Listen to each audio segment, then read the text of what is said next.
Cette camionnette arrêtée est en train de prendre feu à l'intérieur du tunnel Maurice-Lemaire. Ce n'est certes pas très flagrant et heureusement puisqu'il s'agit d'un exercice.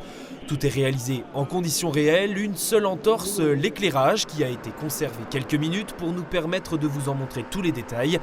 Premiers sur les lieux, les agents d'intervention d'APRR, l'exploitant du tunnel, le tout sous l'œil implacable d'observateurs.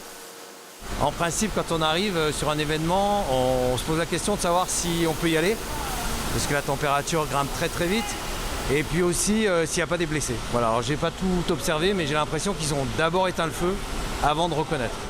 Deux équipes alsaciennes et vosgiennes qui sont en liaison permanente avec le poste d'observation installé côté vosgien. On a des caméras qui remontent les informations, on a des opacimètres par exemple pour détecter des fumées, mais on a aussi donc, un système de détection automatique d'incidents, donc du coup des caméras qui permettent de détecter un certain nombre de scénarios. Avançons un peu dans le temps, le feu devient plus important et nécessite maintenant l'arrivée de renforts venus des deux départements. 150 pompiers au total seront mobilisés. En conditions réelles, l'atmosphère de la galerie de circulation devient très vite irrespirable et la température y dépasse rapidement les 1000 degrés. Les victimes peuvent alors se réfugier dans les 16 abris répartis sur les 7 km de l'ouvrage avant d'être évacuées dans le tunnel de secours par 7 navettes et de rejoindre un hôpital de campagne. On nous a dit de nous arrêter parce qu'il y avait un incendie plus loin et on s'est arrêté. J'avais des blessés dans mon véhicule et voilà.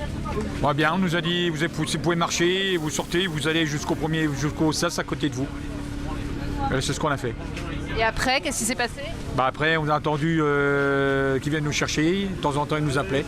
Parmi les faux automobilistes du jour, nombreux sont ou ont été pompiers et connaissent bien l'exercice. En pompier, en uniforme, on ne fait pas tout. On fait juste, on traite l'incendie, on fait l'évacuation. Une fois que les personnels sont dans les sas de sécurité, c'est une autre équipe qui vient les chercher. Donc on va s'engager dans la galerie, on s'engage en participation au niveau de la navette. Le seul véritable accident dans cet ancien tunnel ferroviaire converti en tunnel routier dans les années 70 s'est déroulé en novembre 2023. Un camion dégageant de la fumée mais qui a pu traverser l'ouvrage de lui-même sans nécessiter l'intervention des secours.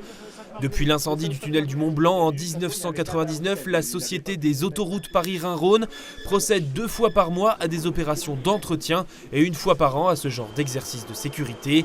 Le tunnel Maurice-Lemaire est le plus long tunnel routier bidirectionnel situé intégralement sur le territoire français.